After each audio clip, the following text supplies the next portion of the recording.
नमस्ते सबैजनालाई। आजको यस भिडियोमा हामी सम्बन्धमा भएको मानसिक चोट अर्थात् रिलेसनसिप ट्रमाको बारेमा कुरा गर्दैछौँ। कहिलेकाहीँ सम्बन्धहरू हामीलाई खुसी दिनुको सट्टा गहिरो चोट पनि दिन सक्दछन्। सम्बन्धमा भएको मानसिक चोट, जसलाई अङ्ग्रेजीमा रिलेसनसिप ट्रमा भनिन्छ, त्यसको असर सिधा हाम्रो अरू व्यक्तिहरूसँगको सम्बन्धमा पनि पर्न सक्छन्।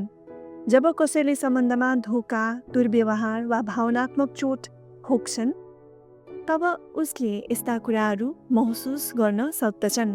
आफूले राम्रो र सच्चा माया पाउन लायक छैन भन्ने लाग्न सक्दछ। I don't deserve love. त्यस्तै फेरि पनि उस्तै नराम्रो सम्बन्धतिर, एब्युजिभ रिलेसनतिर आकर्षित हुन सक्दछन्।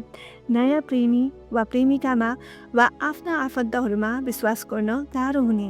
त्यस्तै नयाँ सम्बन्धहरूमा पनि डर र असुरक्षा महसुस हुन सक्दछन्। कहिलेकाहीँ लाग्न सक्छ आफ्ना नजिकका मान्छेहरूले पनि आफैलाई दोष दिइरहेका छन्। तपाईँले भोगेको कुरा अरूले बुझ्दैनन् भन्ने लागेर उनीहरूबाट टाढा हुन मन लाग्ने।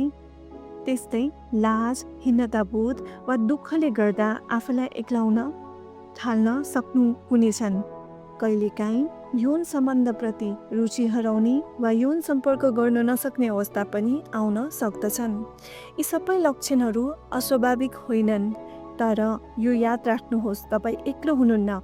समय, साथ र आवश्यक परेमा मनोपरामर्श मार्फत यो घाउ निको हुन सक्छ।